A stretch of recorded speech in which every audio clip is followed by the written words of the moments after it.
ये से आने वाला प्रभु यीशु मसीह के अति पवित्र नाम में सब पवित्र लोगों को वचन देता हूँ। लवकरात लवकर येणाऱ्या प्रभु येशू ख्रिस्ताच्या अति पवित्र नावामध्ये सर्वांना ख्रिस्ती अभिवादन। प्रभु की बड़ी अनुग्रह है कि हमें और भी इस मजबूती यात्रा में मिल करके हमारा प्रभु की आराधना करने के लिए, प्रभु को महिमा करने के लिए प्रभु ने अवसर दिया। आणि प्रभूची खूप मोठी कृपा आहे की आपल्या या जीवन प्रवासामध्ये पुन्हा एकत्र येऊन आपण प्रभूची आराधना करण्याकरता आणि त्याचं वचन ऐकण्याकरता प्रभूने आपल्याला संधी दिली। ये आराधना बोलेगा तो लोगों लगता है कि सिर्फ संडे को आराधना होता है आणि आराधना म्हटलं म्हणजे लोकांना असं वाटतं की फक्त रविवारी आराधना होते। और आपको मालूम है आजकल इस विषय में बहुत से नया नया हमारा नाम भी आया आणि या विषयामध्ये आजकालच्या दिवसामध्ये वेगवेगळे नाव पण आले। Praise end worship, praise end worship, praise end worship, praise end worship. हाँ, प्रेज एंड वर्शिप बोलेगा तो लोग एक वास्तव में एक बड़ा शैतानी तंत्र है। आणि स्तुती आराधना ज्याला प्रेज अँड वर्शिप असं म्हटलं की एक सैतानाचं तंत्र आहे। मतलब आराधना क्या है उनको मालूम, आणि आराधना काय आहे त्यांना माहित नाही। प्रभु के लोग आराधना समझना चाहिए आणि आराधना काय आहे हे लोकांनी समजायला पाहिजे। किती लोग आराधना क्या है समझता है आणि किती लोक आराधना काय आहे हे समजतात। आराधना किसे कहता है आणि आराधना कशाला म्हटलं जातं। हम परमेश्वर की आराधक लोग हैं आणि आपण परमेश्वराची आराधक लोक आहोत। कई बातें पूछने के टाइम पर लोग जवाब उत्तर नहीं देता आणि पुष्कळ वेळा लोकांना विचारल्यानंतर लोक उत्तर देत नाही। मैं आज आराधना का एक छोटा भाग आपको समझाता हूँ। आराधनाचा एक छोटासा भाग मी तुम्हाला सांगतो। मतलब सबसे पहले आराधना कहाँ पर हुआ आणि सगळ्यात पहिले आराधना कुठे झाली? अब्राहम का हुआ आणि अब्रामाची झाली। आपको याद है ना? आणि तुम्हाला सर्वांना ठाऊक आहे ना? उत्पत्ति 22 अध्याय, उत्पत्ति त्याचा 22 अध्याय। आप देखिए वहाँ पर मतलब अब्राहम परमेश्वर की आराधना की आणि अब्रामाने परमेश्वराची आराधना केली। बहुत बड़ी बात है आणि खूप मोठी गोष्ट आहे। ये आराधना में क्या कम से कम 5 बात का निबंधन है। आणि या आराधनेमध्ये 5 गोष्टींची प्रस्तावना आहे। ये बात आपको जानना है आणि या गोष्टी तुम्ही जाणायची आहे। मतलब सचमुच में मतलब अब्राहम की आराधना में 5 प्रकार का निबंधन है। आणि अब्रामाच्या आराधनामध्ये 5 गोष्टीची प्रस्तावना आहे। पहली बात, आराधना के लिए हमें एक सच्चा तैयारी चाहिए। आणि सगळ्यात पहिले आराधना करता आपल्याला एक चांगल्या प्रकारची तयारी असली पाहिजे। क्या चाहिए? तयारी चाहिए। आणि एक चांगल्या प्रकारची तयारी असली आज पाहिजे। यहाँ पर आने से पहले कितने लोगों ने तैयार किया? आणि आज या ठिकाणी येण्याच्या अगोदर किती लोक आपली तयारी केली? क्योंकि हम प्रभु की आराधना के लिए आया, कारण आपण प्रभूची आराधना करण्याकरता आलो। हम रोज जब इकट्ठा होता है प्रभु की आराधना के लिए इकट्ठा होता है। आणि दररोज आपण ज्या वेळेला एकत्र येतो त्यावेळेला प्रभूची आराधना करायला येतो। तो अभी हम लोग सच में कितने लोगों ने उसकी तैयारी किया? आणि खरोखर आपल्यापैकी किती लोकांनी त्याची तयारी केली? परमेश्वर ने जब अब्राहम को ये मांग किया था तो अपना एकलौता पुत्र को मेरे लिए जो पहाड़ में मैं जाऊंगा वहां पर नहीं जाके ओमरी करना। आणि परमेश्वराने अब्रामाला असं सांगितलं होतं की तू आपला एकुलता एक पुत्र इसाक याला जो डोंगर मी तुला दाखवेल त्या डोंगरावर जाऊन माझ्या करता होम अर्पण कर। तो अब्राहम ने क्या किया? आणि मग त्यावेळेला अब्रामाने काय केलं? तुरंत तैयारी शुरू की आणि लगेच तयारीला सुरुवात केली। उसका 22 अध्याय का 3रा वचन आणि 22 अध्याय त्याचं 3रं वचन। अब्राहम सवेरे तड़के उठा और अपने गदहे पर काठी कसकर अपने 2 सेवक और अपने पुत्र इसहाक को संग लिया और होमबलि के लिए लकड़ी चीर ली। तब निकलकर उस स्थान की ओर चला जिसकी चर्चा परमेश्वर ने उससे की थी। अब्राहम ने ये बात सुना तो उसी टाइम से अब्राहम अपना तैयारी भी शुरू की। आणि अब्रामाने ऐकल्यानंतर लगेच त्याच वेळेपासून अब्रामाने याच्या तयारीला सुरुवात केली।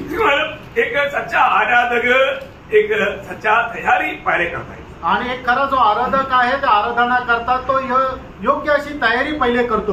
जो व्यक्ति तैयारी के साथ नहीं आता उसे ही आराधना कर नहीं पाता। आणि जो मनुष्य तयारीसह येत नाही तो बरोबर आराधना नाही करू शकत। आज हमें परखना है कि मैं सही में एक सही तैयारी के साथ प्रभु को मसीह में आया। आणि आज आपण स्वतःला पारखायचं की योग्य तयारीसह मी प्रभूच्या उपस्थितीमध्ये आलेलो आहे का।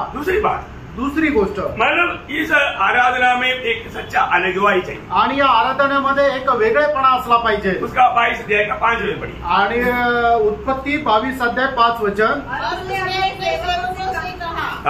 गदहे के पास यही ठहरे रहो, यह लड़का और मैं वहाँ तक जाकर और दंडवत करके फिर तुम्हारे पास लौट आएंगे। हाँ, मतलब मैं और मेरा बेटा जा करके आराधना करके वापस आएगा। तो वहाँ पर जो दंडवत कहा है उसको आराधना बोलते हैं। आणि आणि मी आणि माझा मुलगा जाईल आणि परमेश्वराची आराधना करून वापस येईल. देखिए यहाँ पर आराधना में जाने के समय में फालतू लोगों को लेकर के नहीं जाना. आणि आराधनेला जात असताना फालतू लोकांना घेऊन नाही जायचं. है अभी यहाँ पर 10 लोगों को लेकर जाएगा तो क्या होगा. आणि 10 लोकांना घेऊन गेले तर मग काय होणार. गधे को लेकर जाएगा तो क्या होगा. आणि गाढवाला घेऊन जाईल तर मग काय होणार. गधा तो फालतू चिल्लाएगा आणि गाढव जो आहे तो ओरडत बसेल. और 10 लोग इस आराधना होने नहीं देगा, हाथ पकड़ेगा. आणि 10 लोक जे ती आराधना होऊ देणार नाही ते हात पकडतील. है और रिकॉर्ड करेगा. आणि मग ते आराधना करता अडखळण तयार करतील. जो भी आराधना के लिए आने के समय में हमें अपने जीवन को पूर्ण रूप में परखना है. आराधना में रुकावट आने वाला कोई भी बात मेरे जीवन में क्या. आणि आराधनाला येण्याच्या अगोदर आपण निश्चितच या गोष्टीला पडताळून बघायचंय की आराधनामध्ये येण्याकरता माझ्या जीवनामध्ये काही अडखळण आहे का.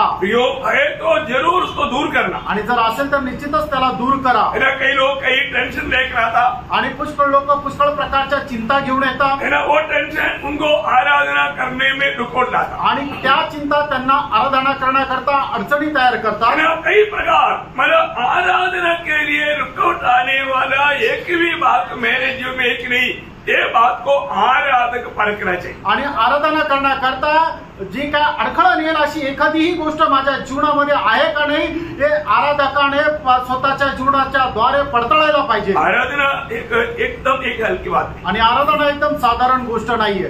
आराधना एकदम बहुत बड़ा मूल्य देने वाला बात. आणि आराधना जे आहे ते खूप मोल देणारी गोष्ट आहे. उसमें व्यवस्था आहे. आणि त्याच्यामध्ये नियम आहे. उसमें मतलब अलगवाई चाहिए. आणि त्याच्यामध्ये वेगळेपणा असला पाहिजे. जिन जिन बातों से अलग होना है, अलग रहना है. आणि ज्या ज्या गोष्टीपासून अलिप्त राहायचंय त्या गोष्टीपासून आपण अलिप्त राहायचंच आहे. ऐसे नहीं है तो आराधना नहीं कर सकता, वो आराधना में प्रभु कभी प्रसन्न नहीं हो सकता. आणि असं जर नाहीये तर मग तो जी योग्य आराधना आहे ती आराधना करू शकणार नाही. आणि आराधना केली तरी सुद्धा ती परमेश्वराला स्वीकार योग्य राहणार नाही. तिसरी बात आणि तिसरी गोष्ट इस आराधना में ऐक्यता चाहिए, युनिटी चाहिए, एकता चाहिए. आणि या आराधनेमध्ये ऐक्यता असणं गरजेचं आहे. उसका 22 अध्याय का 6 वचन. आणि उत्पत्ती 22 अध्याय त्याचं 6 वचन. अब्राहम ने होमबलि की लकड़ी ले अपने पुत्र इसहाक पर लादी और आग और छुरी को अपने हाथ में लिया और वे दोनों एक साथ चल पड़े. वो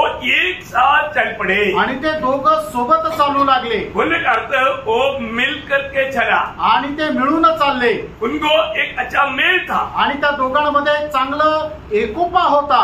हमारी आराधना में प्रभु प्रसन्न होना है तो एक मेल करके आराधना होना. आणि आपल्या आराधनेमध्ये जर परमेश्वराने प्रसन्न व्हायचंय तर आपल्यामध्ये ऐक्यता असली पाहिजे. हमारे में मेल नहीं है, हम एक दूसरे के साथ बहुत दुश्मनी में है, बहुत बैरभाव में है, झगड़ा में है, डर करता है, ऐसे कोई भी बात दिल में है, वो आराधना में प्रभु कभी प्रसन्न नहीं होगा. आणि जर आपण आराधनेला येण्याच्या अगोदर आपल्याला जर कोणा संबंधाने कटुपणा आहे, ईर्ष्या आहे, हेवा आहे तर मग आपण करणाऱ्या आराधनाच्या द्वारे परमेश्वर कधी प्रसन्न होणार नाही. एक झूठा तसलीम आ सकता है. आणि एक खोटं समाधान भेटू शकतं. स्वर्ग में उसका मला अकाउंट में कुछ नहीं आहे. आणि स्वर्गाच्या खात्यामध्ये आपल्याला काही मिळणार नाही. Praise the Lord. Praise the Lord. आराधना में तिसरी बात कहता है उन्हें ऐक्यता. आणि आराधनेमध्ये तिसरी गोष्ट काय होती तर ऐक्यता. और चारवा बात आणि चौथी गोष्ट मतलब आराधना में एक से समर्पण चाहिए. आणि आराधना करता एक योग्य समर्पण असलं पाहिजे. 9 वचन. आणि त्याचं 9 वचन. जब वे उस स्थान को जिसे परमेश्वर ने उसको बताया था पहुंचे तब अब्राहम ने वहाँ वेदी बनाकर लकड़ी को चुन कर रखा और अपने पुत्र इसहाक को बांधकर वेदी पर की लकड़ी के ऊपर रख दिया. देखिए यहाँ पर हम देखते हैं कि अभी इसहाक का हाथ पकड़ करके उसको बांधा. तब इसहाक ने पूछा होगा डैडी ये क्या बात है, मेरा हाथ क्यों बांधता है. आणि इसहाकाचे ज्या वेळेला हातपाय बांधून त्याला वेदीवर त्या लाकडांवर ठेवण्यात आलं त्या वेळेला कदाचित इसहाकाने अब्राहमला विचारलं असेल पप्पा हे काय करताय, माझे तुम्ही हातपाय बांधून मला का बरं असं तुम्ही अर्पण करताय. तो आप देखिए मतलब इसहाक का आज्ञाकारी था. आणि इसहाकाचा आज्ञाधारकपणा पहा.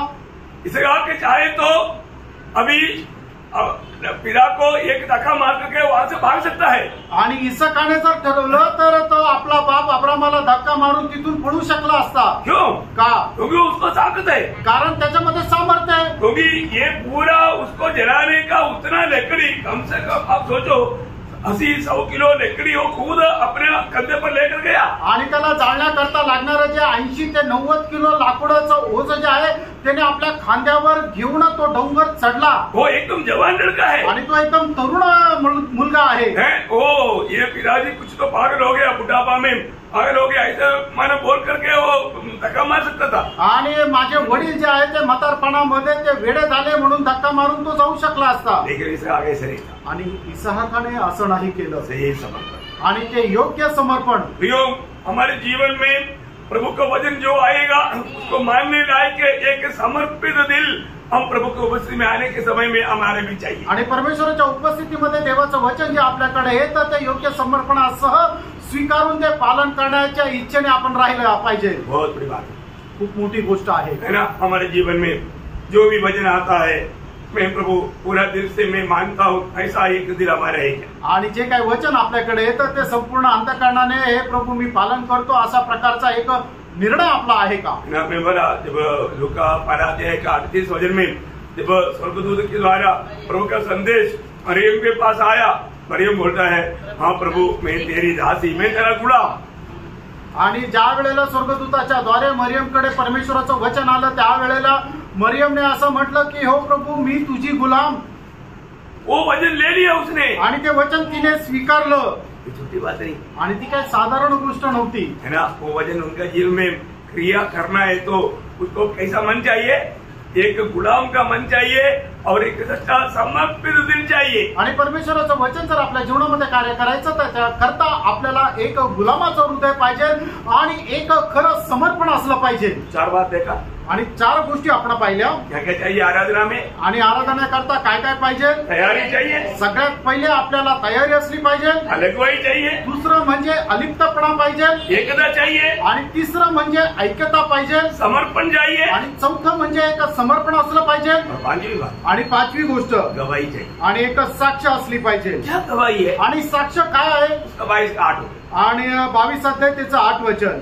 अब्राहम कहा, हे मेरे पुत्र, परमेश्वर होम बलि की भेंट का उपाय आप ही करेगा। हाँ देखिए, अभी अपना बेटा पिता को पूछता है, आणि मुलगा या ठिकाणी बापाला विचारत आहे, डैडी पप्पा लकड़ी है, लाकूड आहे, आग है, आग आहे, मैंने कहा आणि कोकरा कुठे आहे? प्रियो, पिता एक गवाही देता है, आणि त्या ठिकाणी पिता एक साक्ष देत आहे। इस प्रभु का मैं सेवा करता हूँ, आणि ज्या परमेश्वराची मी सेवा करतो, इस प्रभु की बुलाहट सुनकर के मैं उस ऊर से निकला था, आणि ज्या परमेश्वराचं पाचारण ऐकून उर देशातून मी निघालो होतो, वो प्रबंध करेगा आणि तो त्याची व्यवस्था करेल। यहोवा इरे, आणि यहोवा इरे म्हणजे यहोवा बंदोबस्त करेल। और मेरा प्रभु प्रबंध करने वाला परमेश्वर है। आणि माझा परमेश्वर हा प्रबंध करणारा परमेश्वर आहे। रानों का बात है, आणि केवढी अद्भुत गोष्ट आहे। आराधना में 5 बात चाहिए। आणि आराधनासाठी या 5 गोष्टींची गरज आहे। अच्छा, मैं आपको एक सवाल पूछूं? आणि एक प्रश्न तुम्हाला विचारू। अब्राहम ने इसहाक को अर्पण किया, आणि अब्राहमाने इसकाला अर्पण केलं। मेरा सवाल बहुत हल्का सवाल है, समझ में आया? आणि खूप साधारण असा तो प्रश्न आहे। प्रश्न समजला का? अर्पण किया, किया। वेरी गुड, आप लोग समझदार लोग। आणि तुम्ही समजदार आहात। कई लोग एकदम बोलेगा नहीं किया, आणि काही लोक असं म्हणतील की नाही केलं, नहीं किया। आणि केलं। अब्राहम ने इसहाक को अर्पण किया, आणि अब्राहमाने इसहाकाला अर्पण केलं। इब्रानियों 11 अध्याय का 17-18 आणि इब्रिकराचं पत्र 11 अध्याय 17 आणि 18 वचन। विश्वासी से अब्राहम ने परखे जाने के समय में, परखे जाने के समय में इसहाक को बलिदान चढ़ाया। देखा, इसहाक को बलिदान चढ़ाया, आणि इसहाकाला होमार्पण केलं। 18 वचन, 18 वचन। आज जिसे यह कहा गया था, इसहाक से तेरा वंश कहलाएगा, वही अपने एकलौते को चढ़ाने लगा। वो एकलौते को चढ़ाने लगा या चढ़ाया। आणि एकुलत्या एकाला त्याने अर्पण केलं। एक बात आपको बताना चाहता हूँ, आणि एक गोष्ट तुम्हाला सांगू इच्छितो। कई बार लोग सोचता है, आणि काही वेळा लोक विचार करतात, अब्राहम ने ऐसा मला चाकू निघाला, वापस ऊपर किया तो अब्राहम दिल में सोचा होगा तो ऊपर से बोलेगा क्या, लो ऐसा नहीं सोचा। आणि अब्रामाने आपला चाकू वर केला आणि ज्या वेळेला त्याला मारण्याकरता हात वर केला त्यावेळेला अब्रामाने मनामध्ये असा विचार केला की प्रभू ते मला थांबवेल का, प्रभू माझ्याशी बोलेल का? नाही, अब्रामाने अशा मनामध्ये विचार नाही केला, बिल्कुल नहीं, अजिबात नाही। अब्राहम को मालूम है मैं इस बेटे को मैं चलाने के बाद में उसको राख बनाने के बाद में उस राख से मेरा बेटा वापस प्रभु मेरे को देगा। आणि या माझ्या मुलाला मी अर्पण केलं आणि त्याची राख जरी झाली तर त्या राखेपासून सुद्धा परमेश्वर माझ्या मुलाला मला परत देईल। लेकिन एक बात मैं आपको बताना चाहता हूँ, आणि एक गोष्ट सांगू इच्छितो, आप एक सच्चा आराधक है तो आणि तुम्ही खरे आराधक आहात तर यहाँ पर अब्राहम को आराधना के लिए अब्राहम को क्या देना पड़ा? आणि या ठिकाणी आराधना करण्याकरता अब्रामाला काय द्यावं लागलं? अब्राहम का सबसे मूल्यवान बात, आणि अब्रामाच्या जीवनामध्ये असणारी सगळ्यात जास्त बहुमूल्य किंवा त्याच्या जीवलग अशी एक गोष्ट त्याला द्यावं लागली। हजारों भेड़ बकरियों को मांगने से अब्राहम के लिए कोई दिक्कत नहीं थी, आणि हजारो शेरे मेंढरे जर अर्पण करायचं म्हटलं तर मग अब्रामाला काही अडचण नव्हती।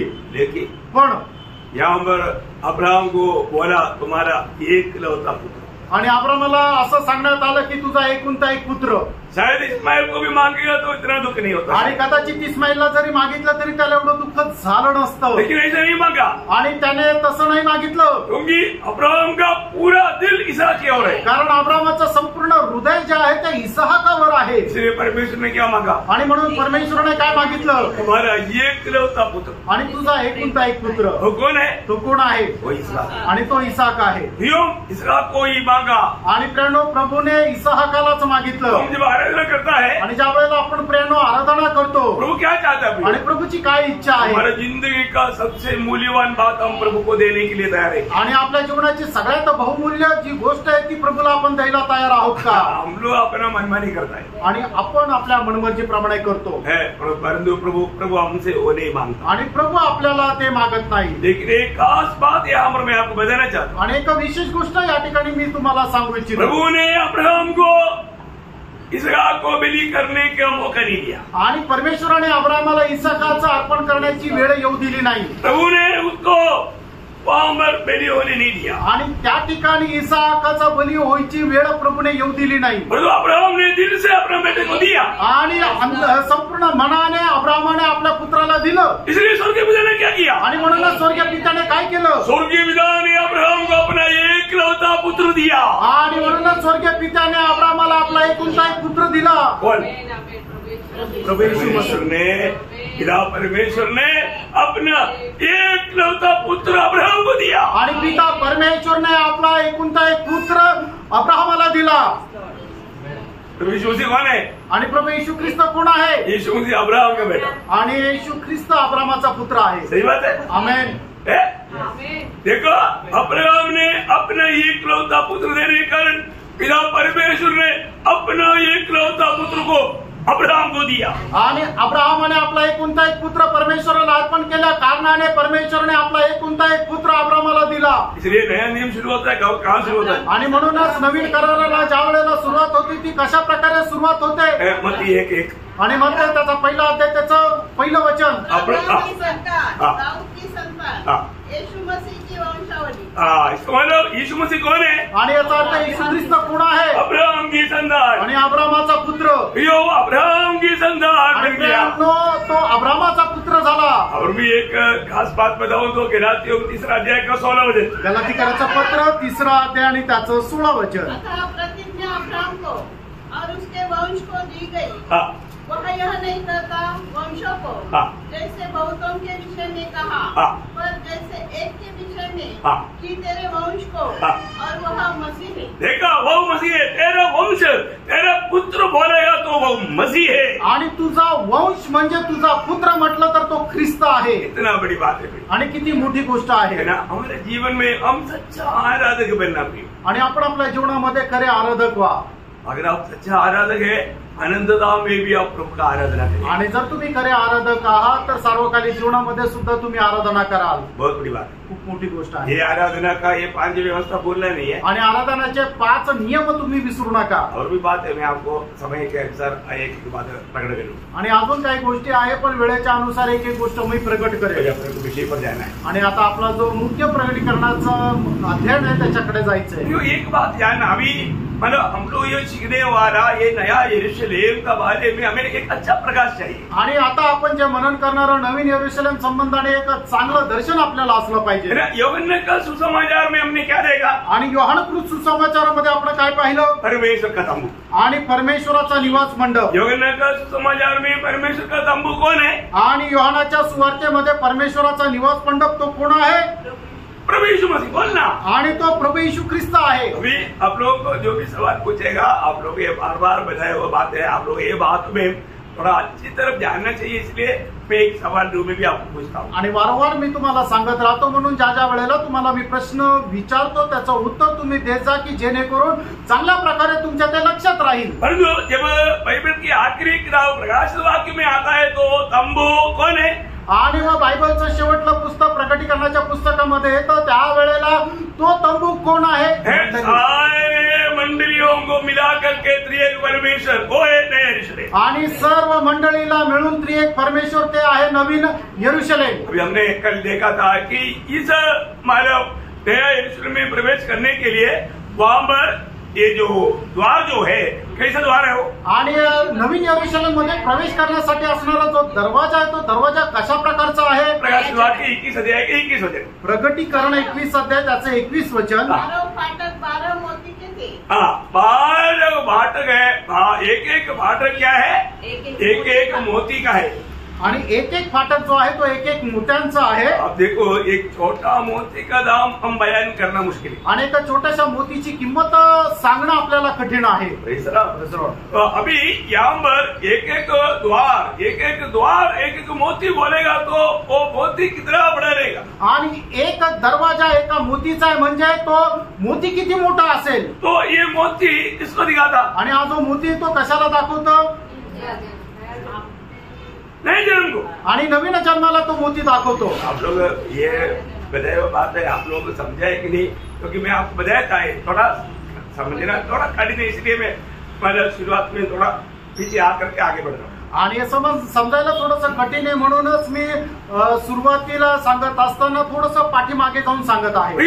जो व्यक्ति नया जन्म नहीं पाया वो कभी भी इस नगर में प्रवेश नहीं कर सकता। आणि प्राणो ज्या व्यक्तीचा नवा जन्म झाला नाही तो कधी या नवीन नगरामध्ये प्रवेश नाही करू शकणार। तो आप लोग मतलब आपका नाम क्रिस्ती नाम होगा, क्रिस्ती परिवार में जन्म लिया होगा, आप गिरजाघर में जाता होगा, इससे आप स्वर्ग में या नया यरूशलेम में नहीं जाएगा। आणि कदाचित होऊ शकतं तुमचं नाव एक ख्रिस्ती असेल, कदाचित होऊ शकतं एका ख्रिस्ती कुटुंबात तुमचा जन्म झाला असेल आणि कदाचित असं पण होऊ शकतं तुम्ही आराधनालयामध्ये जात असाल पण याचा अर्थ असा नाही होत की तुम्ही नवीन यरूशलेम मध्ये प्रवेश कराल। ये आत्मिक बात है। प्रिय या आत्मिक गोष्टी आहे। आपको मालूम है कि मतलब वचन को अच्छी तरफ जानने वाला सिखाने वाला व्यक्ती था निकोदेमस। आणि वचन चांगल्या प्रकारे जाणणारा आणि प्रचार करणारा एक व्यक्ती होता तो निकोदेमस। वो गुरु है आणि तो एक गुरु आहे। यहूदियों का गुरु है आणि यहूद्यांचा तो एक गुरु आहे।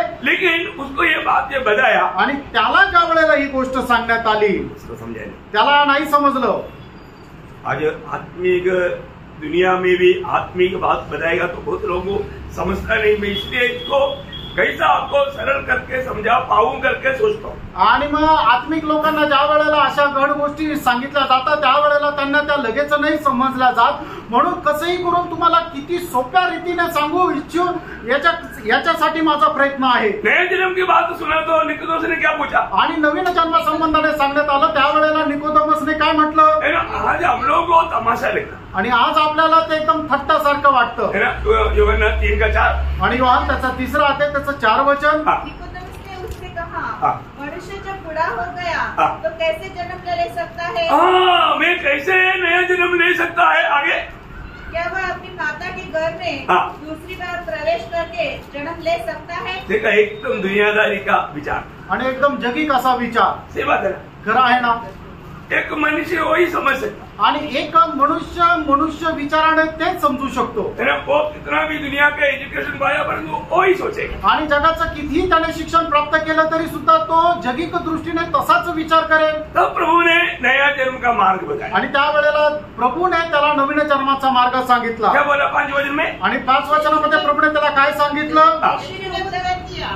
मैं तुझे सच सच कहता हूँ, जब तक कोई मनुष्य जल और आत्मा से न जन्मे। देखा, ये कोई भी मनुष्य, देखो क्या बैठा हुआ जिन्होंने भी अभी उद्धार नहीं पाया, प्रियो अभी भी प्रभु आपको मदद कर रहा है। आणि या ठिकाणी बसल्यापैकी ज्यांचा कोणाचं तारण झालं नाहीये, प्रियांनो तुम्हाला आजही प्रभू सहाय्य करत आहे। आपको नया जन्म पाना जरूरी है। आणि नवा जन्म प्राप्त करणं तुम्हाला गरजेचं आहे। नया जन्म नहीं पाया वो लोग सीधा मरने के बाद नरक में जाएगा। आणि ज्यांचा कोणाचा नवा जन्म झालेला नाहीये असे लोक मेल्यानंतर सरळ नरकामध्ये जातील। आप कहाँ जा रहे हैं आप सोच लो। आणि तुम्ही कुठे जात आहात तुम्ही विचार करा। आपका नया जन्म हुआ है कि नहीं ये बात सोच लो। आणि तुमचा नवा जन्म झालेला आहे का नाही या गोष्टीचा विचार करा।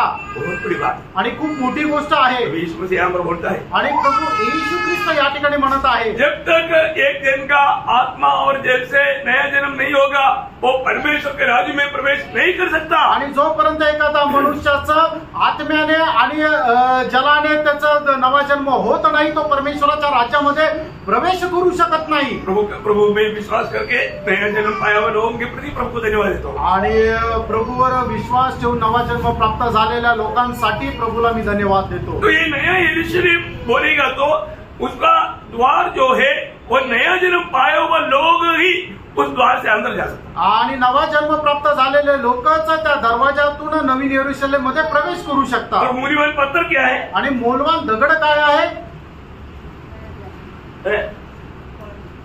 मूल्यवान पत्थर के बारे में क्या बोला था? आणि मौल्यवान दगडा संबंधाने सांगितलं होतं, जो भी प्रभु यीशु के पास आया आणि जे पण प्रभू येशू ख्रिस्ताच्या जवळ आले। आपको याद है जब पहला पत्रोस 2 अध्याय का 4, 5 उसके पास आकर पहिले पेत्र त्याचा 2 अध्याय 4 आणि 5 वचन। उसके पास आकर जिसे मनुष्य ने तो निकम्मा ठहराया, परंतु परमेश्वर के निकट चुना हुआ और बहुमूल्य जीवित का पत्थर है। तुम भी आप जीवित पत्थरों की नहीं आत्मिक घर बनते जाता है।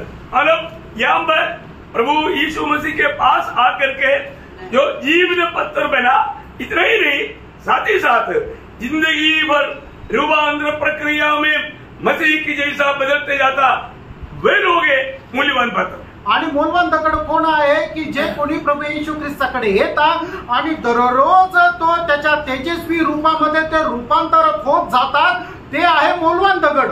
ये बात को हमें जब 2 कोरिन्थी 3:18 दुसरे करंथीकराचं पत्र त्याचा 3 अध्याय त्याचा 18 वचन।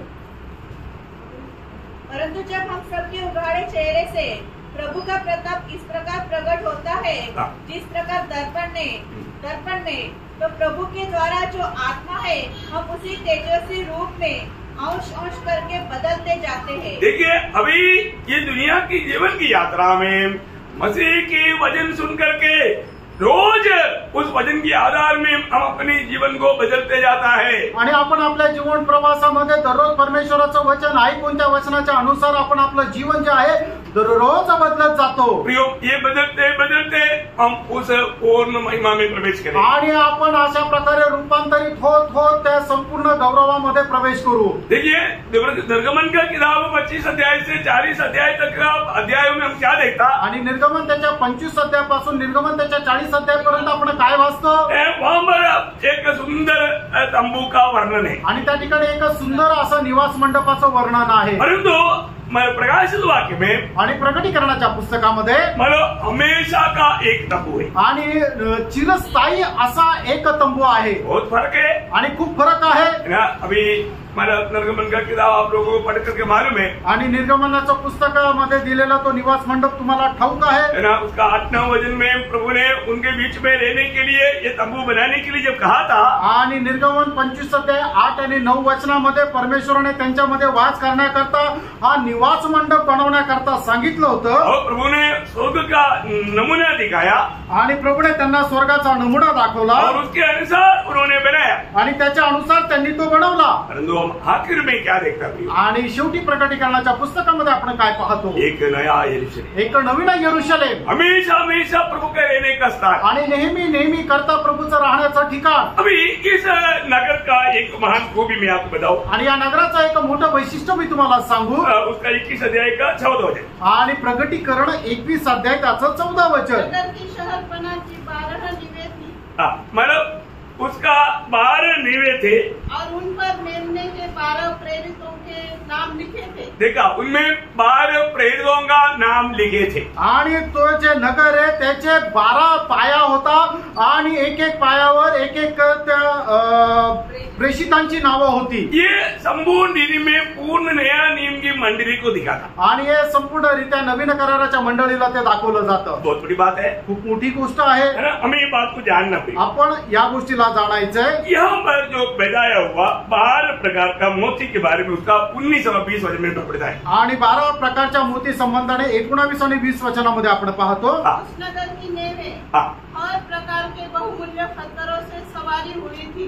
हाँ, पहली नेव एशब की, हाँ, दूसरी नीलमणि की, हाँ, तीसरी नाडनी की, हाँ, चौथी मरकत की, हाँ, पांचवी गोमेद की, हाँ, छठवीं माणिक्य की, हाँ, सातवीं पीतमणि की, हाँ, आठवीं पेरोज की, हाँ, नवीं पुष्कराज की, हाँ, 10वीं लहसन की, हाँ. 11वीं धूम्रकान और 12वीं याकूत की थी. देखिए, यहाँ पर 12 मूल्यवान पत्रों का नाम दिया है. आणि या ठिकाणी 12 मोलवान दगडांची नावं दिलेली आहे. ये है नया यरूशलेम की सुंदरता बढ़ाने वाला बात. आणि हे आहे नवीन यरूशलेमची सौंदर्य वाढवणारी गोष्ट. ये एक एक बात हल्का सा रीति में आपको बताता हूँ. आणि एक एक गोष्ट थोडक्यात मी तुम्हाला सांगतो. वो 1, 2, 3 ऐसा नाम मैंने नंबर लिख करके वो बताया है. आणि 1, 2, 3 असं नंबर घेऊन ते सांगितलेलं आहे. पहला कौन सा है? आणि पहिलं कुठलं आहे? एसाव. आणि एसाव. इसका मतलब एसाव उस पत्र का खूबी क्या है? आणि एसाव त्या दगडाचं वैशिष्ट्य काय आहे? ये स्वच्छ कांच के सदृश शुद्ध सोने का था. आणि एकदम शुद्ध काचेप्रमाणेच पारदर्शक आणि शुद्ध असं सोन्याचं होतं. मतलब क्या है प्रियो? याचा अर्थ काय प्रिय? पवित्र लोगों का पवित्र या दिव्य स्वभावों को दिखाता है. आणि पवित्र लोकांचं जे ईश्वरीय स्वभाव आहे त्याला ते दर्शवतं. बहुत बड़ी बात है. आणि खूप मोठी गोष्ट आहे. मतलब उधर इस दुनिया में किसी प्रकार भी दुनियादारी में जीने वाले लोग नहीं मिलेगा अपनी. आणि मग कुठल्याही प्रकारे जगिक गोष्टीमध्ये जगणारे लोक नवीन यरूशलेम मध्ये नाही दिसणार. ये मूल्यवान पत्रों से तैयार किया हुआ है. आणि मोलवान दगडाच्या द्वारे हे तयार करण्यात आलेलं आहे. बहुत गंभीर बात है. आणि हे खूप गंभीर गोष्ट आहे. ये एकदम स्वच्छ कांच के सदृश शुद्ध सोने का था. आणि काचेप्रमाणे एकदम पारदर्शक स्वच्छ सोन्याचं असं ते होतं. और दूसरा, आणि दुसरं, और मैं आपको बताया कि मतलब यहाँ पर जाने वाले लोगों का एकदम पवित्र जीवन कैसे बिताया उसका वो महत्व को दिखाता है. आणि मग त्याच्यामध्ये प्रवेश करणाऱ्या लोकांनी कशा प्रकारे पवित्र जीवन जगले त्याचं ते महत्व त्या ठिकाणी सांगतं. एक बात मैं आपको बताना चाहता हूँ. एक गोष्ट सांगू इच्छितो. हमारा जीवन में रोज रोज रोज रोज बुलाट पाए हुए लोग पवित्रताई में सिद्धताई पाने के लिए यत्न करना चाहिए. आणि पाचन प्राप्त झालेल्या लोकांनी दररोज पवित्रीकरणामध्ये परिपूर्णता प्राप्त करण्याकरता प्रयत्न करायचे आहे. कैसा कैसा कहाँ का आणि कुठे कुठे आणि कसं है? पहिला थिस्सलुनीकियों 5 अध्याय का 23-24 वचन. आणि पहिलं तेसलोनिकराचं पत्र 5 अध्याय त्याचं 23 आणि 24 वचन. शांति का परमेश्वर आप ही तुम्हें पूरी रीति से पवित्र करे हाँ. और तुम्हारी आत्मा तुम्हारी आत्मा, और प्राण हाँ, और देह हमारे प्रभु यीशु मसीह के आने तक पूरे पूरे और निर्दोष सुरक्षित रहे. हाँ. तुम्हारा बुलाने वाला सच्चा है तुम्हारा बुलाने वाला सच्चा है और वह ऐसा ही करेगा. वो ऐसा ही करेगा. तुम्हारा बुलाने वाला विश्वास योग्य है वो ऐसा ही करेगा. आणि तुम्हाला पाचारण करणारा विश्वास योग्य तो असंच करेल. मतलब क्या है प्रियो? याचा अर्थ काय प्रियानो? हमें प्रभु को साथ देना है. आणि आपण प्रभूला सहयोग द्यायचा आहे. हम प्रभु के लिए अवेलेबल रहना है. आणि प्रभू करता आपण उपलब्ध राहायचं आहे. प्रभु जो भी चाहता है उसके लिए हम तैयार रहना है. आणि प्रभूची जी काही इच्छा आहे त्याची आपण त्याच्यासाठी तयार राहायचंय. Praise the Lord. बात समझ में आ रहा है? लक्षात येत आहे. कई लोग समझ में आता है लेकिन उनका ध्यान भजन की ओर नहीं है. थोड़ा दुख बात है. आणि काही लोक संगतीमध्ये येतात पण त्यांचं लक्ष वचनाकडे नाहीये, खूप दुःखदायक आहे. क्यों आता है मालूम? आणि मग ते काय येतं माहिती नाही. क्यों? ये बहुत मूल्यवान गहरी बात मैं आपको बता रहा आणि फ्रेंड हे खूप मूल्यवान गहन गोष्ट मी तुम्हाला सांगत आहे. अच्छा, दूसरा वो जो हमारा जो मोती है उसका नाम है नीलमणि. नीलमणि. आणि दुसरा जो मोती आहे त्याचं नाव आहे नीलमणी. नीलमणि बोलेगा तो वो हीरा का समान बहुत तकड़ा है, मतलब मजबूत है. आणि नीलमणी म्हटलं तर तो हिऱ्याप्रमाणे खूप दणकट असा आहे. और उसका कलर जो रहता है वो नीला रहता है. नीला. आणि त्याचा रंग जो आहे तो निळा राहतो. मतलब वो स्वर्गीय बातों का सदृश है. आणि तो स्वर्गीय गोष्टीच्या सदृश्य आहे. स्वर्ग का हमें कैसे दिखता, आकाश कैसे दिखता, आणि आपल्याला आकाश कसं दिसतं? नीला दिखता. निळा दिसतं. तो ये नीला वो स्वर्गीय बातों का एक छाया है. इसका मतलब क्या है कि एकदम स्वर्गीय बनकर के जीने वाले लोग वहां पर मिले. आणि हे निळं जे आहे त्या स्वर्गीय गोष्टींची छाया आहे, म्हणूनच ते लोक जे आहेत ते एकदम स्वर्गीय आणि पवित्र असे राहतील. तो इसका मतलब ये लोग हीरा के समान, एक तो हीरा कैसे रहता है, बहुत मतलब तकड़ा रहता, मतलब दणकट असतो. ऐसा रहता. आणि हिरा जसा दणकट राहतो की त्याला आपण कसंही केलं तरी तोडू शकत नाही.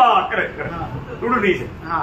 आणि कशाही प्रकारे आपण त्याला तोडू शकत नाही, एवढा तो दणकट राहतो. तशा प्रकारे हे राहतील. सच्चा उदार पाई व्यक्ति, आणि खरं तारण प्राप्त झालेला व्यक्ती, कुछ भी दुनिया की बात खींच ले लो वो उसमें नहीं भरके. आणि जगाच्या कितीही गोष्टींचे त्यांना आकर्षित करायचा प्रयत्न केला तरी ते आकर्षिले जात नाही. एक उद्धार पाया व्यक्ति का सबसे बड़ा खुशी आनंद प्रभु की उपस्थिति है. प्रियो, अनेकदा- प्रभु है, यीशु मसीह में वो मगन है. आणि खरं तारण प्राप्त झालेला व्यक्तीचा खरा आनंद जो आहे तो प्रभूची उपस्थिती आहे, प्रभू आहे.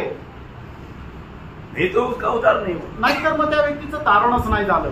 आज बहुत लोगों को मैं आपको किसी को दोष नहीं लगा रहा हूँ. अगर आपका दिल प्रभु के साथ ऐसा लिपटा हुआ नहीं, आप एकदम मतलब क्या बोलता, हिलता है, डगमगाता है, मतलब स्थिर नहीं है, उसको मतलब शायद उदार नहीं हुआ. आणि मग जर तुमचं मन जर प्रभूला एकदम चिटकून राहिलेलं जर नाहीये आणि तुमचं जीवन जे आहे ते एकदम असं दोलायमय, म्हणजे घड्याळाचा काटा जसा असा हलत राहतो तसंच जर जीवन आहे तर मग निश्चितच तुम्ही प्रभू सोबत नाही जाणार. देखिए, आनंददाव में हम एक एक इस प्रकार बारह रीति में चमकने वाला बात है. आणि त्या अनंत जीवनामध्ये एक एक व्यक्ती जो आहे तो अशा 12 प्रकारे चमकणारा आहे. अभी तीसरा क्या है? आणि तिसरं काय आहे? लाडली. है लाडली. पार्टी. लाडली. लाडली. लालली. लालटी. लालडी. लालडी. लालडी. हा, लालडी. तो लालडी वो कैसा है? आणि लालडी तो कसा आहे? आपने ये मान लो उसका कलर मैं आपको बताता हूँ.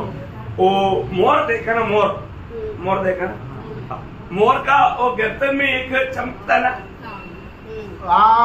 मोर आहे, त्याच्या मानेवर जे काही चमकतं ना, बाल, हा, चमकने वाले बाल देखा ना. मोर पंख.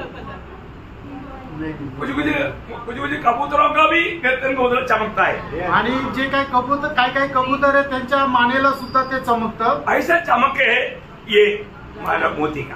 आणि त्या मोत्याचा रंगाचा चमक आहे ती तशा प्रकारची आहे. ये अंधेरे में भी चमकता है आणि अंधारात पण ते चमकतं. मानव. और वो ज्यादा उसमें एक हरियाली वर्णन आता है मतलब हरियाली. आणि मग ते थोडं असं हिरवेगार असा तो राहतो. ये किसको बताता? आणि हे कशाला दाखवतं? ये समृद्धि जीवन में प्रभु का महिमा किया लोगों का. आणि एकदम समृद्ध जीवनामध्ये राहून प्रभूचा गौरव केलेले लोक. आज दासी ने इस गाने के समय बोला था, मानव बोलता है का जीवन. आणि आज गीत गाण्याच्या अगोदर प्रभूच्या दासीने म्हटलं असं की विपुल असं जीवन. बहुताज का जीवन बोलेगा तो प्रभु का काम में आने वाला व्यक्ती वो है. आणि ज्याचं विपुल असं जीवन राहतं तो प्रभूच्या कामामध्ये येणार आहे. बहुत लोगों में जीवन है आणि पुष्कळ लोकांमध्ये जीवन आहे, लेकिन बहुताज का जीवन नहीं. आणि ते विपुल असं भरपूर जीवन नाहीये. इसके अंदर क्या, मैंने आपको कई बार समझाया, आप बोलेंगे. आणि याच्यामध्ये असणारा जो काय फरक आहे तो मी तुम्हाला याच्या अगोदर सांगितलं, तुम्ही सांगू शकाल का? जीवन और बहुतायत के जीवन में अंतर क्या है? आणि जीवन आणि भरपूर जीवन याच्यामध्ये असणारा फरक काय आहे? मैं जीवन देने के लिए आया, आणि मी जीवन देण्याकरता आलो बहुतायत का जीवन देने के लिए आया। आणि भरपूर जीवन देण्याकरता आलो वो बहुतायत का जीवन पाया, आणि ते भरपूर असं जीवन प्राप्त केलं का? जीवन पाया, आणि तुम्हाला जीवन मिळालं लेकिन बहुतायत का जीवन पाया आणि ते भरपूर असं जीवन तुम्हाला मिळालं का? क्या उसका प्रूफ है? आणि त्याचं प्रमाण काय आहे? हैं? मतलब मतलब अर्थ ऐसा है, आणि त्याचा अर्थ असा आहे, अभी एक फार्मेसी अनेक पॅरलिस व्यक्ती चार पे पड़ा है, आणि तो पलंगावर पडलेला आहे हाथ पाँव नहीं चला, जीवन है, आणि त्याच्यामध्ये जीवन आहे एक सांप काटने के लिए आया। आणि एक साप चावण्याकरता आला। वो क्या करता? तो काय करतो? क्योंकि अभी हाथ पाँव नहीं हिला सकता, कारण तो आपले हातपाय नाही हलवू शकत वो चिल्लाएगा आणि तो ओरडेल लेकिन कुछ कर नहीं सकता। आणि तो काही करू शकत नाही। और जो बहुतायत का जीवन जो है आणि ज्याला भरपुरीचं जीवन आहे वो क्या है? तो काय आहे? Paralysis। आणि तो पॅरालिसिस नाही झालेला पड़ा नहीं, आणि तो पडून नाही राहिलेला वो सांप को देख रहे डंडा देख मार दे। आणि तो सापाला पाहून काठी घेऊन मारेल।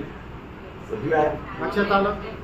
मतलब विरोधी को एकदम पावतरे कर देगा, आणि जो विरोधी आहे त्याला आपला एकदम पायाखाली ठेचेल विरोधी को कभी भी विजय होने नहीं देगा। आणि विरोधाला कधीही आपल्यावर प्रबळ होऊ देणार नाही। वो है बहुतायत का जीवन। आणि ते आहे भरपुरीचं जीवन। कितने लोगों के पास बहुतायत का जीवन है? आणि किती लोकांकडे भरपुरीचं जीवन आहे? विरोधी को अंबर नाचने नहीं देगा, हंसने नहीं देगा। आणि जो विरोधी आहे त्याला आपल्यावर विजय प्राप्त करून हसू नाही देणार, नाचू नाही देणार। ओके, चारवा हाँ मरकत। आणि चौथं जे आहे ते मरकत। मरकत बोलेगा तो मतलब घोर हरियाली। आणि मरकत म्हटलं म्हणजे एकदम हिरवे, दाट हिरवेगार। अब मालूम है जो परमेश्वर का सिंहासन के ऊपर एक मतलब क्या बोलते हैं? कमान कमान कमान कमान कमान कमान था। आणि परमेश्वराचं स्वर्गामध्ये जे सिंहासन आहे त्याच्यावरती एक अशी कमान आहे। उसको क्या कलर था? आणि त्या कमानीचा रंग कुठला होता? प्रकाश के 4:3 पर प्रगटीकरण 4:3 वचन। जो उस पर बैठा है वो यशब और माणिक सा दिखाई पड़ा है और उस सिंहासन के चारों ओर मरकत सा एक मेघ धनुष दिखाई देता है। देखा, मरकसा एक मेघ धनुष दिखाई देता, मरकसा एक मेघ धनुष दिखाई देता। आणि मरकताप्रमाणे एक मेघ धनुष्य म्हणजे तशी ती कमान दिसते। ये किसका चिन्ह है? आणि हे कशाचं चिन्ह आहे? ये परमेश्वर ने नोआ के साथ किया हुआ वाचा का चिन्ह है। आणि परमेश्वराने नोहा सोबत केलेला जो करार आहे त्याचं ते चिन्ह आहे। तो मतलब क्या है कि याचा अर्थ काय आहे? जो भी प्रभु के साथ वाचा बांधा, यीशु तू मेरा प्रभु है, तो प्रभुता दे करके जीने वाले लोगों को एकदम इस प्रकार का मरकत का सुंदरता मिलेगा। आणि मग ज्याने कोणी प्रभूला आपल्या जीवनाचा प्रभू म्हणून वाचा बांधली त्याला अशा प्रकारे एक मरकतचं जीवन भेटल। हो, इतना सुंदर बात है आणि किती सुंदर गोष्ट आहे। आनंद काल की सुंदरता है। आणि हे सर्वकालिक जीवनाचं सौंदर्य आहे। पांचवी मोती का नाम आणि पाचवा जो मोती आहे त्याचं नाव गोमेदक। आणि गोमेदक। वो गोमेद कैसा है? आणि गोमेद कसा आहे? मतलब सफेद और लाल दोनों मिल करके आने वाला एक कलर। आणि सफेद आणि लाल यांना एकत्र केल्यानंतर जो तयार होणारा रंग, मतलब उसका बारे में हमारे एकदम यीशु मसीह का कलर है। आणि एकदम तो प्रभू येशू ख्रिस्ताचा रंग आहे। यीशु मसीह का कलर के बारे में सॉन्ग में क्या लिखा मालूम है? श्रेष्ठ गीत में। आणि प्रभू येशू ख्रिस्ताच्या रंगासंबंधाने श्रेष्ठ गीतामध्ये काय लिहिलेलं माहिती आहे? 5 अध्याय के 10 वचन आणि त्याचा 5 अध्याय त्याचं 10 वचन। माझा वल्लभ गोरा पान व लाल बुंद आहे। हाँ देखा, मेरा वल्लभ गोरा और लाल है, गोरा और लाल है। आणि माझा जो वल्लभ आहे तो गोरा आणि लाल आहे। तो मिला? तो नहीं मिला लगता है। आणि सर्वांना नाही भेटलं वाटतं। श्रेष्ठ गीत 5 का 10। प्रेमी गोरा और लाल सा है। हाँ, मेरा प्रेमी गोरा प्रेमी, बोले प्रेमी, हाँ यीशु मसीह। तो मंडली भी ऐसा बन जाएगा। आणि मंडळी सुद्धा तशा प्रकारे होऊन जाईल। हम उससे पुत्रों को महिमा में लाना स्वर्गीय पिता का इच्छा है। आणि पुष्कळ पुत्रांना गौरवामध्ये आणणं हे स्वर्गीय पित्याची आपल्या संबंधाने इच्छा आहे। ना यहूदा का बारे में भी ऐसे एक शब्द है, उत्पत्ति 49 का 12। आणि उत्पत्ती 49 अध्याय त्याचं 12 वचन।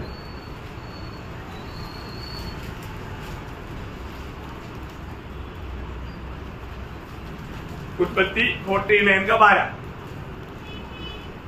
उसकी आंग लाल उसके आगे दांत मधु से चमकीली और उसके आगे दांत मधु से चमकीली और उसके दांत दूध से श्वेत होंगे। देखा, दूध से श्वेत किया हुआ दांत आणि दुधाने पांढरे शुभ्र केलेले दात। अरे दोनों बात आया, इसलिए आपको बता रहा हूँ। आणि याच्यामध्ये दोन्ही गोष्टी आल्या म्हणून सांगत आहे। मतलब मंडली के आत्मीय अर्थ में यहाँ पर हम क्या देखता, पवित्र आत्मा से मतलब एकदम प्रकाश पा करके वजन रूपी उस दूध पी करके आत्मीय जीवन में परिपक्व होने वाला अनुभव आणि पवित्र आत्म्यापासून प्रकाश प्राप्त करून वचनाच्या आधारे परिपूर्णतेमध्ये आत्मिक जीवनामध्ये परिपक्व अवस्थेमध्ये जगणारी ती अवस्था।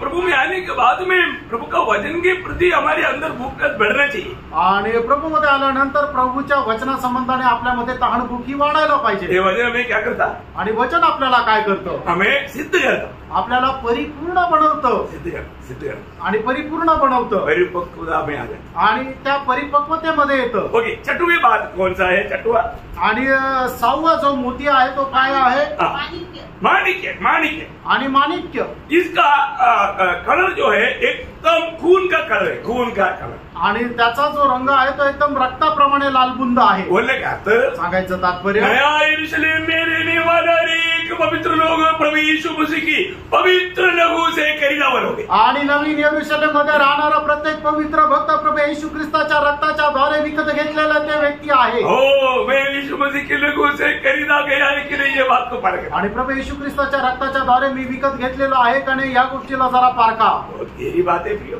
खूप गहन गोष्ट आहे प्रियांनो। सातवी बात, सातवा जो मोती आणि 7वा जो मोती आहे तो पीतमणि। पीतमणि। पीतमणि आणि पीतमणी। ये है सोने का ओरिजिनल खाया हुआ सोने का कलर आणि एकदम सोन्याप्रमाणे असा त्याचा रंग। तो ये किनको दिखाता मालूम है, आणि हे कशाला दाखवतं, है मसीह जीवन में विश्वास की यात्रा में, मतलब बिल्कुल विश्वास में उसके लिए बहुत दाम दिया वो लोग। आणि ख्रिस्ती जीवनामध्ये विश्वासाच्या प्रवासामध्ये विश्वासासाठी एकदम मोल दिलेले लोक। वो परखा गया तो भी वो कमजोर नहीं पड़ा। आणि त्याचं परीक्षा झाली तरी तो दुर्बल असा पडला नाही। पहला पत्रोस पहला अध्याय 7 वचन, पहिले पेत्र पहिला अध्याय त्याचं 7 वचन। वो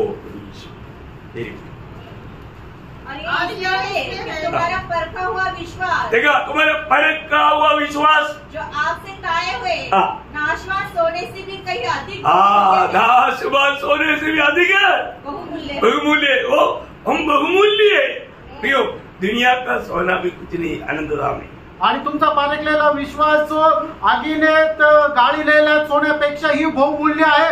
आणि निश्चितच प्रभू प्रियांनो आपण खूप जास्त असे बहुमूल्य आहोत। आनंदाची बात बहुत गौरव आहे आणि सर्वकालिक जीवनाची गोष्ट जी आहे ती खूप गौरवाची आहे। ओके, 8वा आणि 8वा जो मोती आहे फेरोज।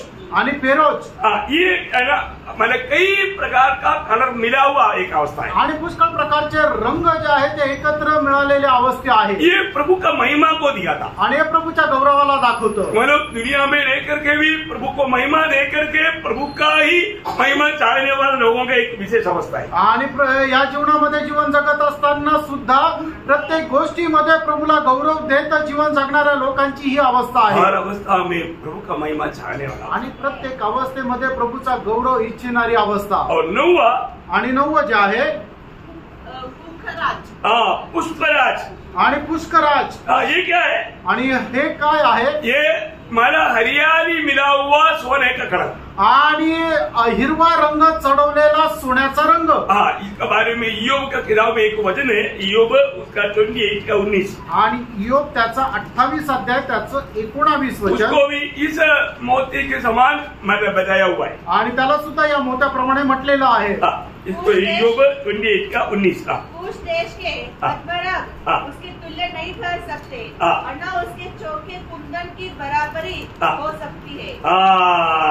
देखा, इसका मतलब ये किसको बोलता, आणि हे कोणाला दाखवतं, ज्ञान और विवेक को। ज्ञान आणि विवेकला। ज्ञान और विवेक को ये मोती बताता। ज्ञान आणि विवेकला हा मोती दाखवतो. कितना बड़ी बात है। किती मोठी गोष्ट आहे. हमारे पास वो स्वर्गीय ज्ञान है ना, आणि आपल्याकडे ते स्वर्गीय ज्ञान आहे ना, और समझ है ना, आणि ती समज आहे ना, तो लोग उसके अनुसार चलना। आणि प्रभूच्या लोकांनी त्याच्या अनुसार चालायचं. और 10वां आणि 10वं रहसनी है रहसनी हाँ लहसनिया। आणि लहसनिया. ये क्या है? ये सफेद पत्थर पर सोने का मतलब क्या बोलता है मुलामा. वो किया हुआ। आणि सफेद दगडावर सोन्याचा मुलामा दिलेलं. तो मतलब क्या है? याचा अर्थ काय आहे? मतलब सफेद पत्थर किसको दिखाता? आणि पांढरा दगड कशाला दाखवतं? जिंदगी का पवित्रदायी को। आणि जीवनाच्या पवित्रीकरणाला. और सोना किसको दिखाता? आणि सोनं कशाला दाखवतं? हमारे परखा जाने के समय में प्रभु के गुणों में बढ़ते गया हुआ अनुभव को। आणि ज्या वेळेला परीक्षा केली त्यावेळेला प्रभूच्या गुणामध्ये वाढलेल्या अनुभवाला. बहुत अद्भुत बात है। खूप अद्भुत गोष्ट आहे. हमारे जीवन में आने वाला हर एक बात भविष्य में आनंदता के लिए काम में आने वाला बात है। आणि आपल्या जीवनामध्ये होणारी प्रत्येक गोष्ट जी आहे ती सार्वकालिक जीवनामध्ये उपयोगात येणारी आहे. और 11वां मोती आणि 11वा जो मोती आहे धूम्रकांत हाँ धूम्रकौल। आणि धूम्रकोल. ये मतलब क्या है? आणि हे काय आहे? ये नीला मिला हुआ वंजिनी कलर का है। आणि निळसर असं बैजनी कलरचं आहे. ये किसको? स्वर्ग को प्रतिबिंबित करता। आणि हे स्वर्गाला प्रतिबिंबित करतं. बहुत बड़ी बात है। आणि खूप मोठी गोष्ट आहे. ये राजा लोग पहनने वाला वस्त्र का भी एक खूबी है। आणि राजे लोक जे वस्त्र परिधान करतात त्याच्याप्रमाणे हे आहे. और याजक लोग भी ऐसा वस्त्र पहनते हैं। आणि याजक लोक सुद्धा अशा प्रकारचे वस्त्र परिधान करतात. आनंददा में हम प्रभु के साथ राजा बनकर रहेगा। आणि सार्वकालिक जीवनामध्ये आपण प्रभू सोबत राजा होऊन राज्य करू. उस बात का एक छाया है। आणि त्या गोष्टीची एक छाया आहे. ओके 12 आणि 12वा तो मोती है याकूत याकूत मतलब चंद्रकांत। आप लोगों का उसमें है पद्मराग। ओके मतलब ये चंद्रकांत बोलते हैं। चंद्रकांत मराठीमध्ये पद्मक्रांत आहे. हाँ पद्मक्रांत। ओके पद्मक्रांत ये मतलब एकदम कठोर लाल है। आणि एकदम लाल भडक असा आहे. हाँ ये अच्छा समझ का एक प्रतीति है। आणि एक चांगल्या प्रकारे समज असलेल्या त्याचं एक प्रतीती आहे. परमेश्वर के लोग हमेशा कैसे जीना चाहिए? आणि देवाच्या लोकांनी नेहमी कसं जगायला पाहिजे? तीतो 2 अध्याय का 13 वचन। तीताला पत्र 2 अध्याय त्याचं 13 वचन. ओ लॉर्ड जीसस। और उस झंडे आशा की हाँ। अर्थात अपने महान परमेश्वर हाँ। और उद्धारकर्ता यीशु मसीह की महिमा के प्रकट होने की बाट जोते रहे। कैसे होना चाहिए? और 12 पढ़ना। और हमें चेतावनी देता है हाँ। कि हम अभक्ति हाँ। और सांसारिक अभिलाषा से मन फेर मन फेर कर इस युग के संयम इस युग में संयम और धर्म हाँ। और भक्ति से जीवन बिताए। संयम और धर्म और भक्ति से जीने वाला।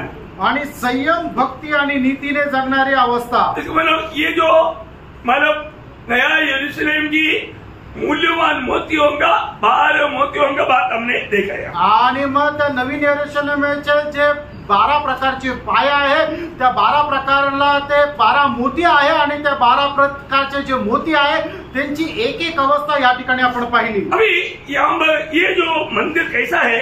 आणि हे मंदिर कसं आहे? है ना? ये मंदिर बिल्कुल उसका नाम एकदम बराबर है। आणि या मंदिराचं जे मोजमाप आहे ते एकदम एकसारखं आहे. चौरस असं आहे. आपको मालूम है ये सारे बात परमेश्वर ने पहले से मनुष्य को प्रकट किया है। आणि परमेश्वराने या गोष्टी मनुष्याला अगोदरच प्रकट केलेल्या आहे. जब सलोमन ने जब मंदिर बनाया आणि शलोमोनाने ज्या वेळेला मंदिर बनवलं उसका अति पवित्र स्थान का साइज कैसे था? आणि त्याचं जे अति पवित्र स्थान होतं त्याचं आकारमाना कसं होतं? उसका तीनों नाप बराबर था। आणि तिन्ही बाजू त्या बरोबर होत्या.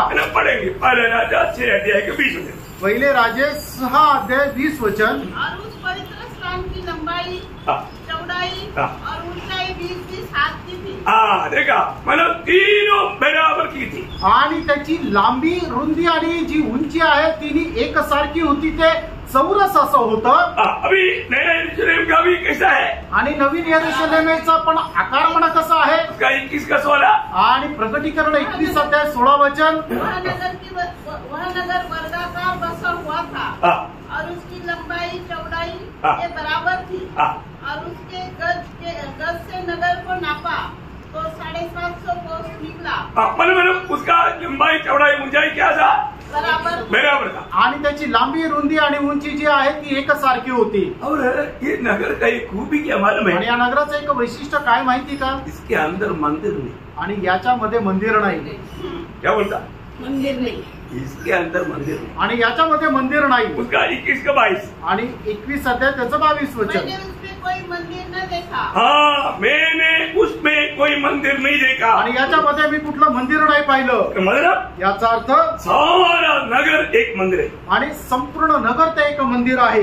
हम हर एक लोग हमेशा का याजक होकर के परमेश्वर की आराधना करें। आणि आपण सर्व लोक निरंतरचे याजक होऊन परमेश्वराची आराधना करू। दिखाया ना उसका 22 का 3रा वचन। आणि 22 अध्याय त्याचं 3रं वचन। होगा और परमेश्वर और मेमने का सिंहासन उस नगर में होगा और उसके दास उसकी आराधना करेंगे। देखा, उसकी दास लोग उसकी आराधना करेंगे। आणि त्याचे दास लोक त्याची आराधना करतील। कोणी दास लोग? आणि दास लोक कोण आहे? मंडली। मंडळी।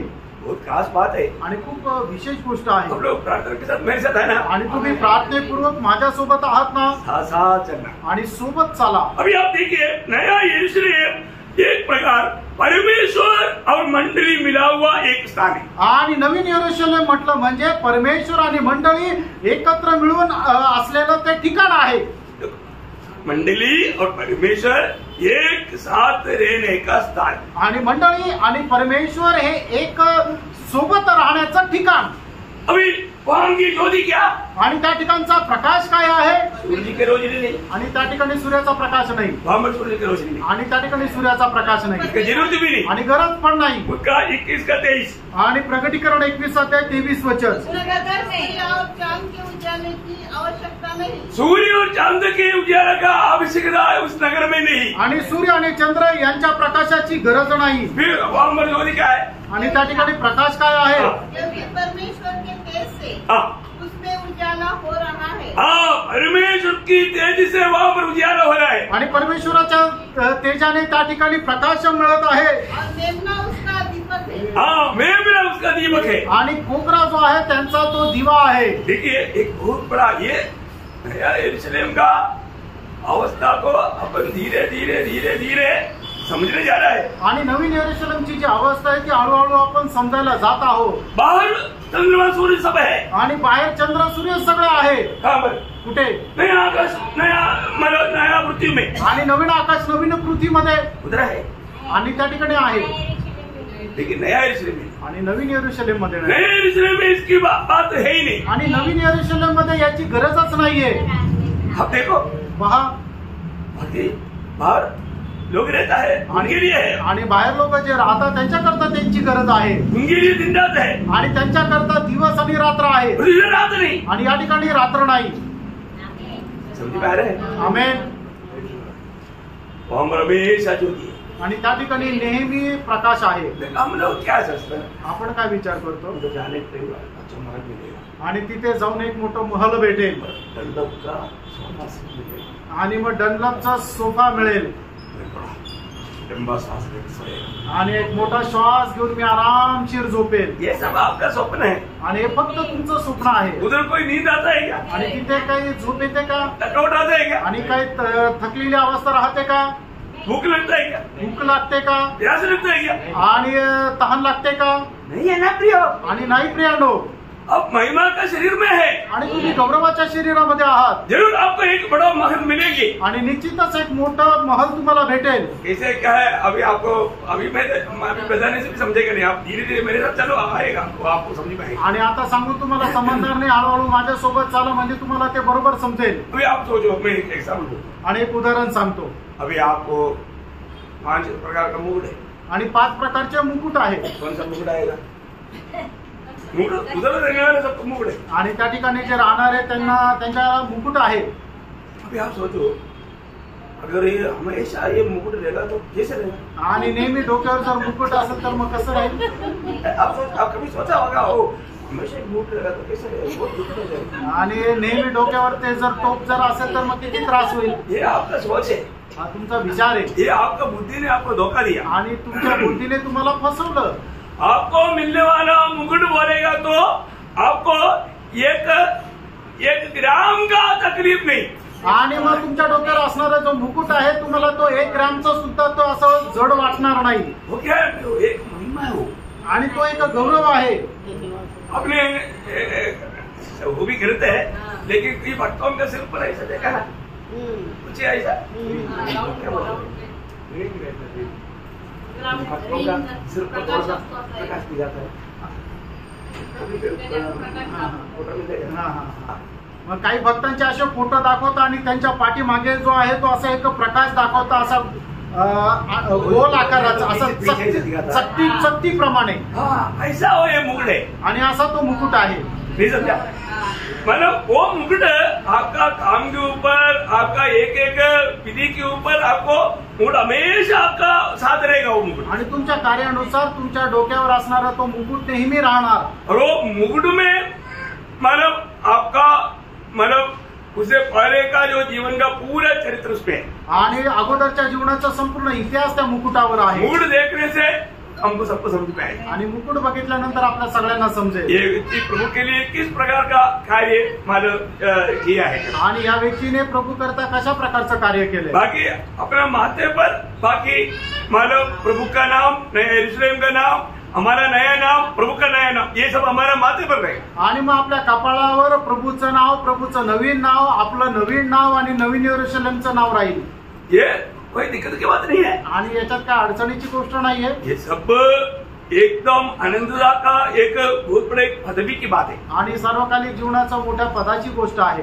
ये यहाँ पर कुछ नहीं हुआ आणि या ठिकाणी काही नाही झालं। तो अभी हम लोग क्या देखता आणि आपण काय पाहतो? परमेश्वर मतलब वहां पर ज्योति बंद कर रहे हैं आणि परमेश्वर त्या ठिकाणी प्रकाश होऊन राहील। मतलब प्रकाश हुआ कि 22 का 5 पढ़ा है कि नहीं मेरे को याद नहीं। प्रार्थना होगी, प्रकटीकरण 22:5 वचन।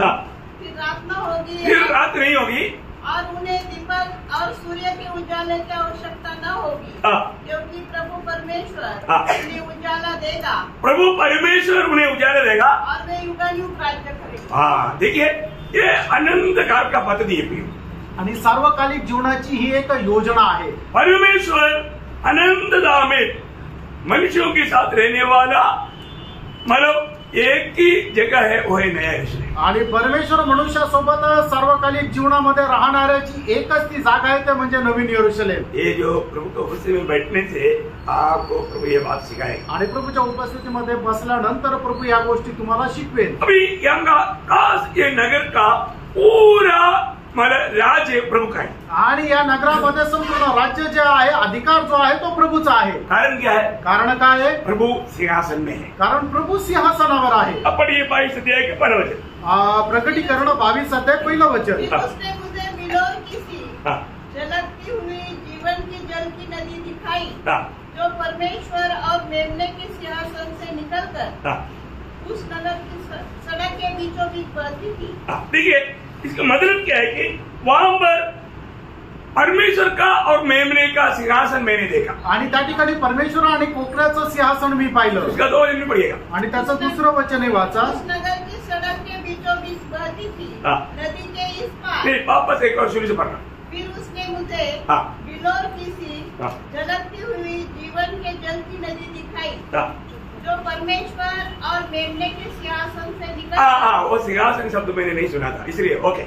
मतलब परमेश्वर और मेमने की सिंहासन वहां पर बोलने का अर्थ क्या है? आणि परमेश्वर आणि कोकऱ्याचं सिंहासन त्या ठिकाणी याचा अर्थ काय आहे? परमेश्वर का सिंहासन कहाँ है? परमेश्वराचं सिंहासन कुठं आहे? परमेश्वर का सिंहासन स्वर्ग में रखा है आणि परमेश्वराचं सिंहासन स्वर्गामध्ये ठेवलंय। और अभी कहाँ पर है? आणि आता कुठे आहे? अभी परमेश्वर का सिंहासन नया यरूशलेम में। आणि आता परमेश्वराचं सिंहासन नवीन यरूशलेम मध्ये आहे। इसका मतलब क्या है? याचा अर्थ काय आहे? भविष्य के अनंत काल की प्रोग्राम अभी नया यरूशलेम में लेकर के परमेश्वर प्रभु के लोगों के साथ करने जा रहे हैं। आणि मग सार्वकालिक जीवनाचा जो कार्यक्रम आहे, प्रभू आपल्या लोकांसोबत राहून नवीन यरूशलेम मध्ये करणार आहे। बहुत बड़ी बात है। आणि खूप मोठी गोष्ट आहे। यहाँ तक समझ में आ रहा है ना? आणि इथपर्यंत लक्षात आलं ना? परमेश्वर इससे पहले कहीं भी सिंहासन नहीं डाला, आणि याच्या अगोदर परमेश्वराने कुठेही सिंहासन नाही टाकलं, क्योंकि स्वर्ग परमेश्वर का सिंहासन है। कारण स्वर्ग जे आहे ते परमेश्वराचं सिंहासन आहे। अभी वो सिंहासन अभी काम आया आणि आता ते सिंहासन कुठे आलं? नया यरूशलेम में। नवीन यरूशलेम मध्ये। और वहाँ पर क्या है? आणि त्या ठिकाणी काय आहे? जीवन जल की नदी बहता है। आणि जीवनाच्या पाण्याची नदी वाहते। और वो जीवन जल की नदी के किनारे में क्या है? आणि त्या जीवनाच्या नदीच्या पाण्याच्या तीरावर काय आहे? दोनों बाजू में आणि दोन्ही बाजूला मानो जीवन वृक्ष है आणि जीवनाचं झाड आहे। Praise the Lord. आमेन। इसका मतलब कुछ खास बात है प्रियो, आणि याचा अर्थ काही विशेष गोष्ट आहे। हैं? तो यहाँ पर हम क्या देखता? या ठिकाणी आपण काय पाहतो? मानव यहाँ पर परमेश्वर भविष्य में हमेशा अपनी क्या बोलते दुल्हन के साथ रहेगा। आणि याचा अर्थ परमेश्वर निरंतर करता आपल्या नवरी सोबत राहतो, बायको सोबत राहतो। दुल्हन कौन है? आणि ती नवरी कोण आहे? दुल्हन मंडली। आणि नवरी जी आहे ती मंडळी आहे। है ना? जब प्रकाशित वाक्य 21 अध्याय का दूसरा वचन, प्रकटीकरण 21 अध्याय 2 वचन। फिर मैंने पवित्र नगर नए यरूशलेम को स्वर्ग से परमेश्वर के पास से उतरते देखा। वह उस दुल्हन की समान थी जो अपने पति के लिए श्रृंगार किए हो। देखो, पति के लिए श्रृंगार किया हुआ मानव दुल्हन, आणि नवरा करता सजावट केलेली ती वधू। इसका 9 वचन। आणि त्याचं 9 वचन। फिर जिन 7 स्वर्गदूतों के पास 7 अंतिम विपत्तियों से भरे हुए 7 कटोरे थे, उनमें से एक मेरे पास आया और मेरे साथ बातें करके कहा, इधर आ, मैं तुझे दुल्हन अर्थात मेमने की पत्नी दिखाऊंगा। देखा, मेमने की पत्नी मतलब दुल्हन या मेमने की पत्नी दिखाऊंगा। आणि पोकऱ्याची नवरी मी तुला दाखवतो। यहाँ पर क्या होता? या ठिकाणी काय होतं? है ना? मतलब परमेश्वर मनुष्य से विवाह करता आणि परमेश्वर मनुष्यासोबत लग्न करतो। आप दुनिया की रीति में मत रहना, आणि जगाच्या रीतीप्रमाणे विचार नका करू। इसका अर्थ सब अगला क्लास में बताएगा, अगला एक क्लास में बताएगा। आणि याचा जो अर्थ आत्मिक अर्थ आहे तो पुढच्या क्लासमध्ये सांगेल। हम लोग 19 अध्याय का 7-8 वचन में क्या देखा? आणि प्रकटीकरण 19 अध्याय 7 आणि 8 वचनामध्ये आपलं काय पाहिलं? आनंदित और मगन हो और उसकी स्तुति करे, क्योंकि मेमने का विवाह आ पहुंचा है। मेमने का विवाह आ पहुंचे है और उसकी दुल्हन ने अपने आप को तैयार कर लिया है। उसकी दुल्हन ने अपने आप को तैयार किया है। उसको शुद्ध और चमकदार महीन मलमल पहनने का अधिकार दिया गया, क्योंकि उस महीन मलमल का अर्थ पवित्र लोगों के धर्म के काम है। इसका मतलब स्वर्ग में एक बहुत बड़ा एक ब्याह होने वाला है। आणि स्वर्गामध्ये एक मोठं लग्न होणार आहे। और आखिर में और एक वचन में पढ़ना चाहूंगा। आणि शेवटी अजून एक वचन वाचायला सांगेल। प्रकाशित वाक्य 22 का 17 वचन। प्रकटीकरण 22 अध्याय 17 वचन। दोनों बाकी है। अभी देखो, शादी हो गया है, अभी ये दोनों एक हो गया है। आणि लग्न झालंय, आता हे दोघे एक झाले। अभी क्या बोलता? आता काय म्हटलंय? आत्मा और दुल्हन गाता है। आत्मा आणि वधू असं म्हणतात। ये क्या बात है? एक दंपती, एक पति पत्नी की आह्वान आणि एक पती पत्नीची अशी व्याख्या।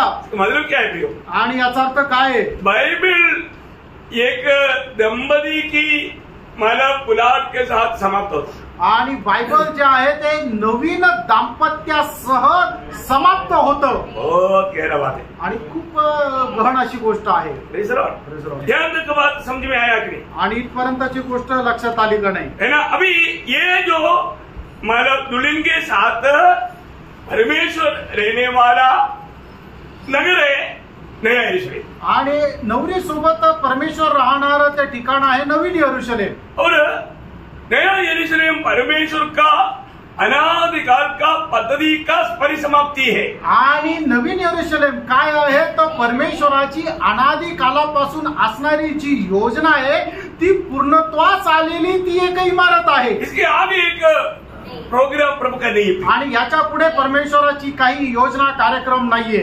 अभी मतलब ये बात अभी आपको मालूम है, प्रकाशित वाक्य खूबी हर एक बात चिन्हों में बताया है। आणि प्रकटीकरणाचं वैशिष्ट्य की प्रत्येक गोष्ट चिन्हाच्या द्वारे सांगितली। सही बात है, खरं आहे।